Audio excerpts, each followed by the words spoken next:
Hello, my friends. Happy New Year. This is my first video of 2020, and I wanted to start off this year with this video to share a couple really powerful things that I've been sitting with over the last few days, and I have a feeling they can be just as powerful for you as well.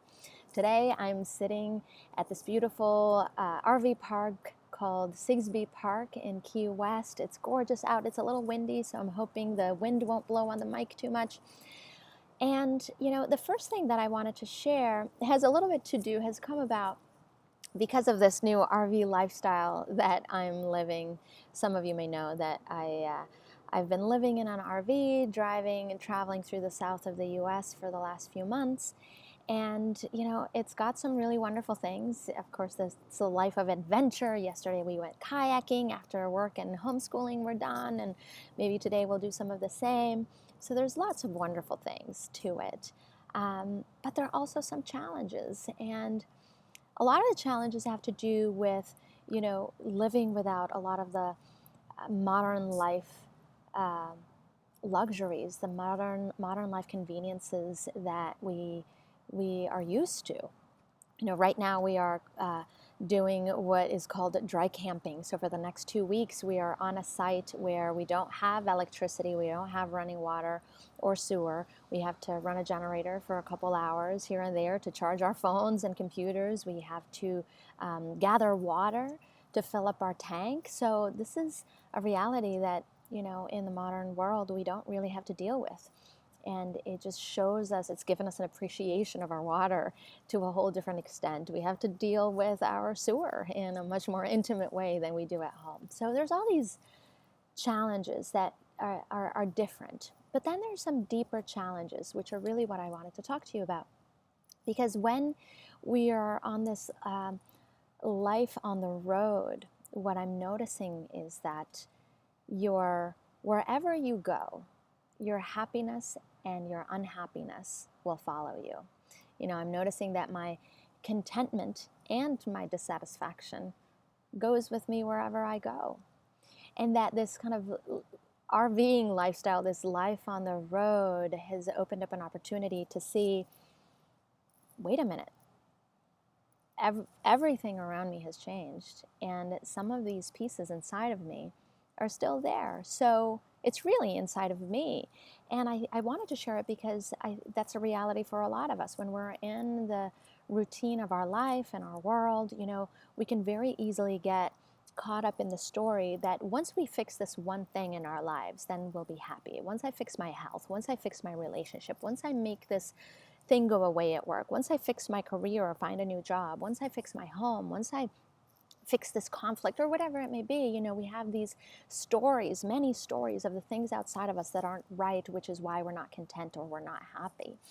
And they become like this little, it's like this little personal cloud. It's not the issues out there, it's what's within us that follows us. And so, it's kind of conceptual when we think about it. I'm just going to do this in case the wind is blowing. And the second piece that I wanted to share with you is that just yesterday, I was watching this video conversation between Anita Moorjani and Wayne Dyer. And this conversation happened a few months before Wayne died in 2015. And if you don't know Anita Moorjani, she's the author of the book Dying to Be Me. And they're having this conversation, and Anita says, everything we do in life, every moment in life, we are operating from either love or fear. Every moment. And this is what I think connects with this, our own little personal black cloud. Every moment, we are either in love or we're in fear. And it's those core fears within us that, are that little black cloud that follows us. But when I first hear that, I'm not a person who necessarily resonates with the word fear. I feel pretty courageous and bold. I tackle things. I go for things. I don't have a whole lot of anxiety. While some people do feel that is very real in their lives, when I hear, we're operating either in love or in fear, I hear that, I'm like, I don't know. I don't feel the fear. But then I ask myself, and this is what I want to invite you to do, ask yourself, what is it that I most fear? What is my biggest fear? What am I most afraid of? And when I asked myself that yesterday, immediately the tears started flowing. And I'm going to share what were some of my answers, but they're going to be different for you. So when I asked myself this question, one of the things that emerged was, I'm afraid of not succeeding at my life purpose, what I feel my life purpose as being. And that could be true for many people, the fear of not succeeding, the fear of failing. And then another even deeper one, even more raw within me, was the fear of losing love, the fear of love being denied me, the fear of always hungering for love. And, there are ancestral, generational stories in my family for where those fears come from. There's also life experiences that have given me evidence for why I have that fear. But the reality is that when we turn towards it, we realize that that core fear that we have is this big thing inside of us. It's not really even that real. And the other piece that we realize when we really turn our attention towards it is that there is not a single human being out there, and there is no thing out there that will ever make that fear go away, that will ever fill that void within us. Nobody can fix it for us.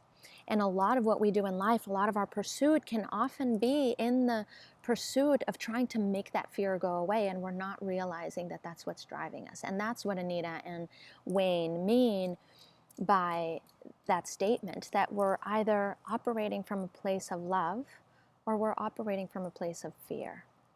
And it's a profoundly important question. And so that's the invitation that I want to invite you to be with. It doesn't come from me. It comes from Anita Moorjani, Wayne Dyer, the sages before us. But it's just so, so powerful for me that I wanted to share it with you. So ask yourself, what are you most afraid of? And then ask yourself, the first thing that comes up, well, why am I afraid of that? And why am I afraid of that? And see where that leads you, and see what insights you get about your fears and how they show up for you. Because the reality is, when I touch that, I realize how my fear of losing love shows up in all of my relationships. It shows up in my work. It shows up in how I show up everywhere.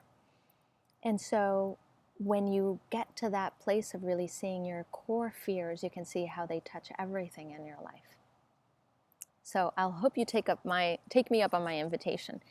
And then the other piece too is that if you would like some support and be part of a group that is exploring these things and kind of really turning towards yourself and resetting your body, resetting your mind, finding those, toxic thoughts and toxic emotions, and, the toxic pieces maybe that you're eating, and wanting to kind of wipe the slate clean on a physical level, mental level, and emotional level, then I'd love for you to join me on the Reboot program that's starting really soon. I'll put the link under the video because we can do it together. The answers are not going to come from me or from Wayne Dyer or Anita Moorjani. They come from within ourselves.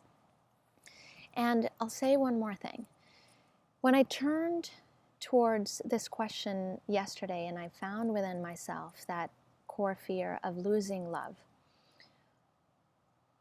when I immediately then noticed that, nobody can fill that for me. Nobody can make that fear go away.